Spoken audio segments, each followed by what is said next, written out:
Good morning and welcome to the Core Connection. I'm Mira Rubin here with you on Enlightened World Network. And today's topic is being the light. I think that many of us who are here to support others have experienced great difficulty and challenges in our lives. And the purpose being to allow us to then become the support and strength for others. So we're going to just talk about how being the light doesn't mean that life is going to be an easy road. And we get to explore that. But before that, good morning, Rosalind. Welcome, welcome. It's so great to have you here with us this morning, and welcome to everybody else who's joining us. And before we get started with our conversation today, let's take a minute or two to get present. So let's take a deep breath in through your nose and hold it.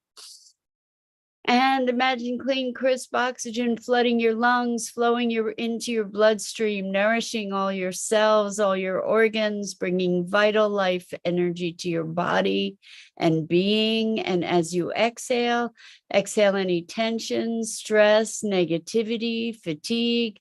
And now let's take another deep breath in through your nose and hold it.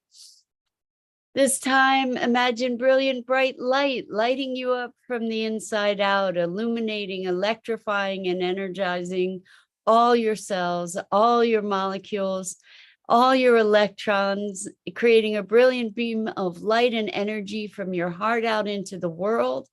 And as you exhale, exhale any remaining tension, stress, negativity, fatigue. And now let's press our palms together and vigorously rub those palms together to feel all that friction, the temperature, the pressure, and all that tickling and tingling that's there when you stop rubbing them. And allow all those sensations to bring you present right here, right now, into this remarkable physical form that enables you to experience life. So welcome, welcome, welcome. I want to read a quote that someone shared with me, and this is really what the topic of this morning's conversation is: being the light. So this is a quote. I don't know what the attribution is here. Let's see if I can figure that out. Not so easy, but it says, some of us are such advanced souls that we did not come here to be supported, but we came to be the support system for many. If you've had a challenging life and feel you never had proper support or love, that's because you are the love and support. And I thought that was such a wonderful, wonderful quote and a beautiful reframe. We talk about reframing as a way to look at something differently. And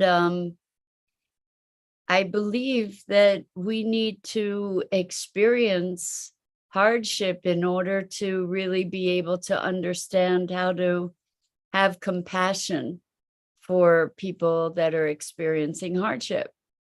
And so some of the most brilliant lights in the world that I know have experienced some of the most profound trauma. It's really quite remarkable, and it makes sense in its way, because then those people have the capacity to be able to be with others through their trauma. And it's such a difficult road when we're on it, to be going through the trauma to get to the other side of it. And it's a refining, it's a process of refinement. It's something that is honing us to be able to be more present during during times of incredible challenge. If we've had a charmed life, so to speak, it doesn't allow us much ability to have deep compassion. And there may be exceptions to this rule, but without having experienced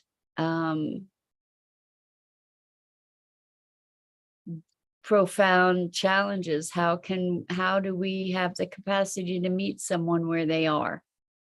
So I remember I went through a period of very, very, very, well, years and years, very intense depression. And at one point I had a new friend, and she she just said, snap out of it, stop being.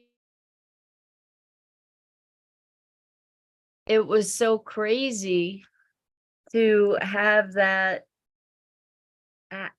person say that, because how in the world, why in the world, if I knew how to not be depressed, would I go through that suffering? If it were as simple as just stop it, how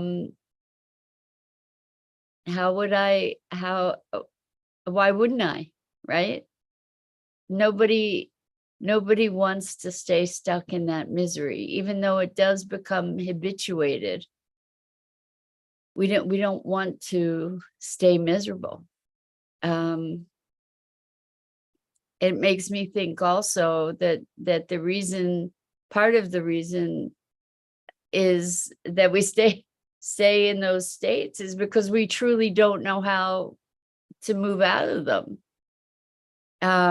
Because it's like a loop that kind of keeps us stuck in the same pattern over and over and over again. And good morning, Jenny. Jenny, it's so good to have you here with us this morning. So I don't know if you heard the quote from this morning. I'm hoping that you did, because I think it might help to give you a different perspective. So I'll read it again, I think. Rosalind says, that's a comforting perspective. Empowerment comes when we can step into our own light. Is there light without contrast? I think that that's the question, Rosalind. How could light exist without contrast? Light defines dark, and dark defines light. So Jenny, I'm going to read this especially for you and for anybody else who just joined us. And if you're wanting to join the conversation, please go to the Enlightened World Network Facebook page or YouTube channel. And if you put your comments in there, then I should be able to see them and I can respond to them. So here's the quote. And hopefully this will resonate for you, Jenny. Some of us are such advanced souls that we did not come here to be supported, but we came here to be the support system for many. If you've had a challenging life and feel you never had proper support or love, that's because you are the love and support. And I was saying that so many of the people, so many of the brightest lights that I've met in the world have had some of the most difficult lives. And it's quite remarkable. And those difficulties, those tragedies, those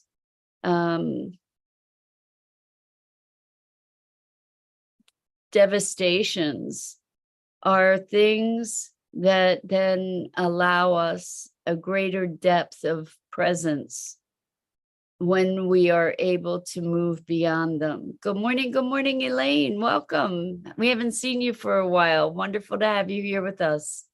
So we're talking about being the light and how it doesn't come easy to be the light. And we may feel that we have suffered and struggled and fought and maybe haven't had the support that we desperately needed or believed that we needed, and that in fact, moving through all those challenges of life is what brightened our light, polished that light to a high sheen, so that we're better able to be compassionate for others and for ourselves, and to have a richer, deeper perspective on life that isn't well, less superficial, is more substantial. A perspective on life that allows us to be seeking for higher meaning, reaching for deeper understanding. And it's the trials and tribulations that most often are the things that incite that kind of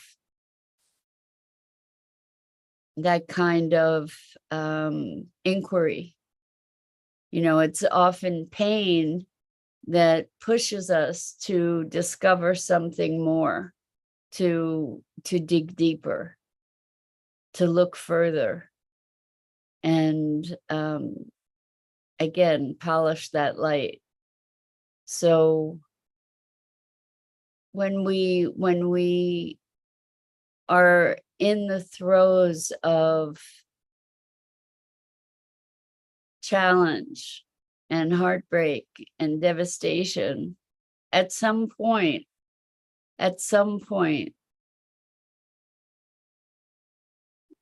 we surrender. And good morning, Gia. Good evening, actually, to you. Wonderful to have you here with us. We're talking about being the light, and how it is adversity that enables us to polish and brighten and focus that light, to concentrate it more vividly and more clearly. That it is through, Gia says, my favorite topic again. That's awesome. Thanks, Gia. So yeah, you know, it's all about perspective. So Jenny says,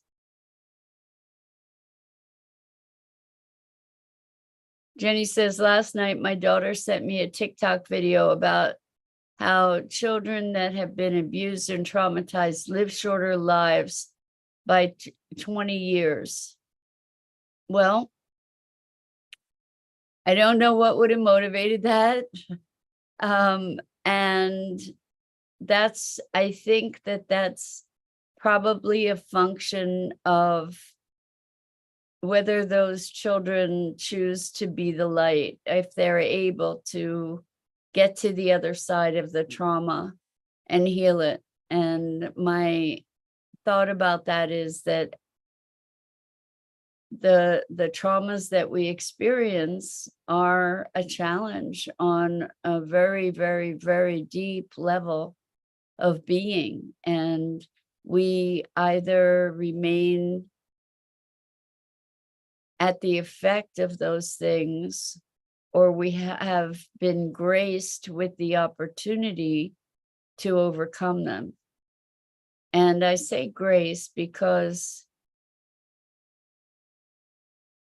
I tend to think that some of us came here with the intention of having those challenges as teachers, so that we could move beyond them and then be the strength and love and support for others. And some of us don't manage to have the gift of being able to overcome those things. And so my thinking is that if we actually are able to heal, then perhaps we live longer lives. And Elaine says the seemingly hardest and deepest experiences offer the greatest gift on the journey of awakening. All our blessings. And Jenny says, I said sorry to hear, and I hope she understood me better. Well, that's beautiful, Jenny. That's beautiful. Maybe she did.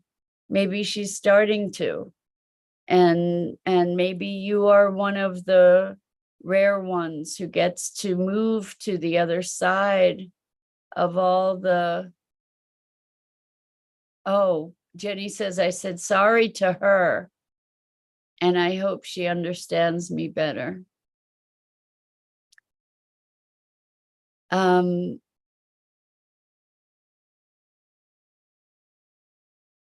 As I was saying, I hope that you are one of those who are graced to be able to metabolize all the tragedy and pain in such a way that you can heal it and become whole and be an ever brighter light.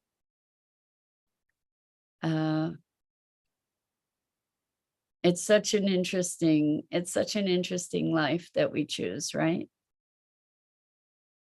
So Jenny says, I'm always the person lifting up others. Well, hopefully in the lifting up others, it's uplifting to you as well, Jenny. And the thing is to allow yourself the grace of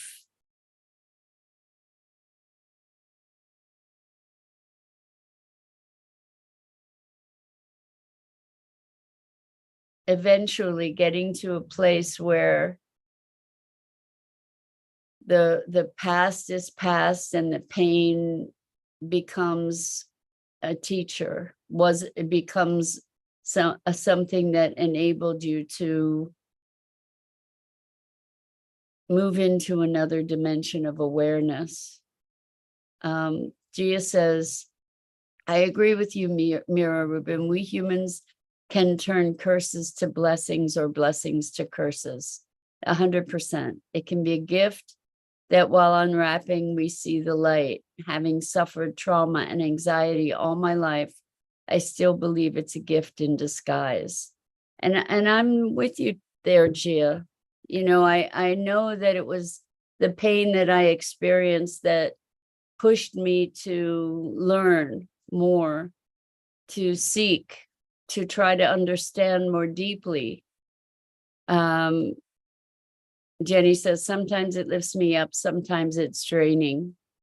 I get it. And I think, and you're talking about lifting others up. So the thing is that sometimes I see a lot of people go through a period, at least, of trying to save others. And Jenny says, yes, Gia, it takes learning and healing. And this notion of trying to save others, you can't save others. You can support others in their efforts to save themselves. You know, you cannot save someone who doesn't want to be saved. And that's sort of the paradox of things, where we can see people suffering. And sometimes when people are suffering, they're just very committed to their suffering. They need to be suffering in order to get to the place where they can make a different choice, perhaps.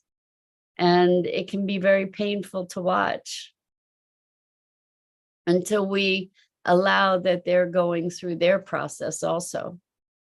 You know, I have seen people very, very committed to their suffering. And I think at some point in my life, I was very committed to my suffering.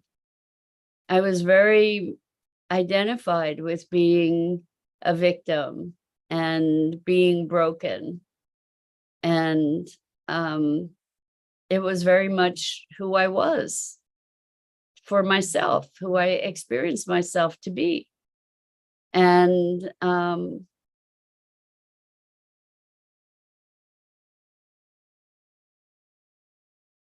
I think it's a mixture of grace and commitment and diligence. You're right, Jenny. Healing doesn't happen overnight.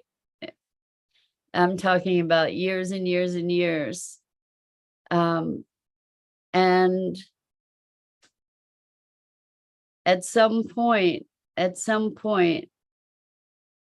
we hopefully have that grace, that moment of grace or moments of grace, or we find a path, we find a chink of light and are able to widen the opening there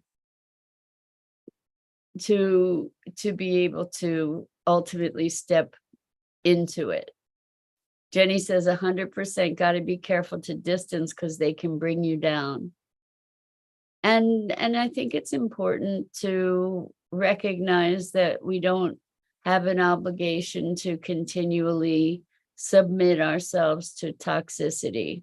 And there's a point at which we can arrive where what used to be toxic isn't, because we're not reactive anymore. You know, because we've reached a place of healing or wholeness where whatever that was that had been so toxic in the past no longer has that impact on us. So Gia says, I think sometimes saving others is also our trauma response. I agree with you 100%. Trauma response to hide our pains. I mean, sometimes I've done it, so I know, till I opened my wounds to heal, and this outside me started to settle automatically. Self-healing works both ways as per me. What would you think, Mira? Absolutely 100% that it works both ways. As we heal inside, the world changes. The way that people respond to us change. The circumstances we find ourselves in change, because we're at a different frequency. So we are attracting and generating different energy, which then manifests differently in the world. Jenny says, I had to cut off a friend completely. I did care about her, but not worth the toxic drama. Well, that happens. That happens. And Jenny says, gee, I agree.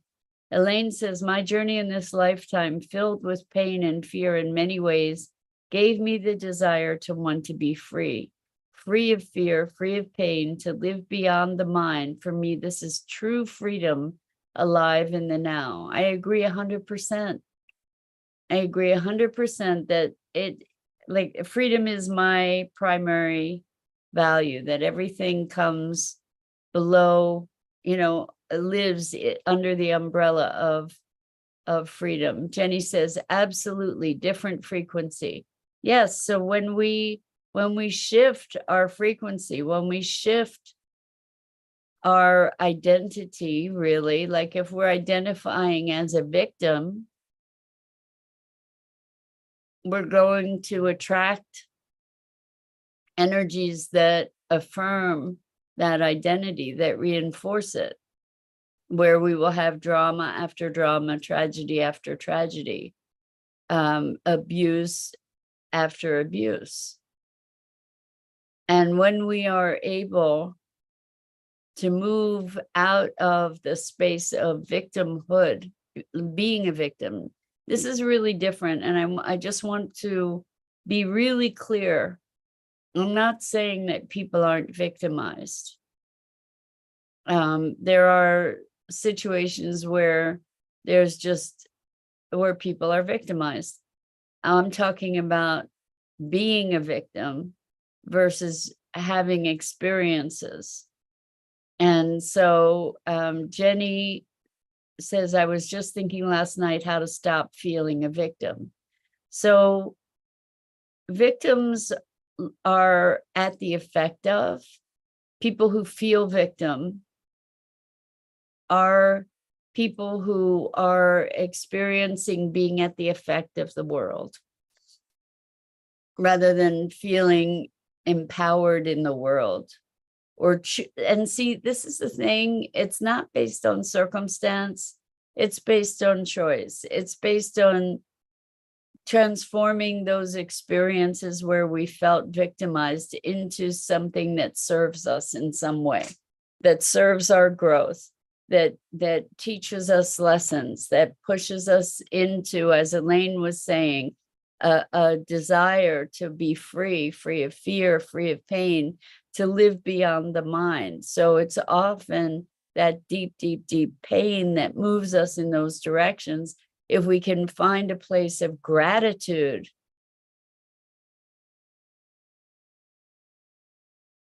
if we can find a place of gratitude, then we can move more freely into empowerment.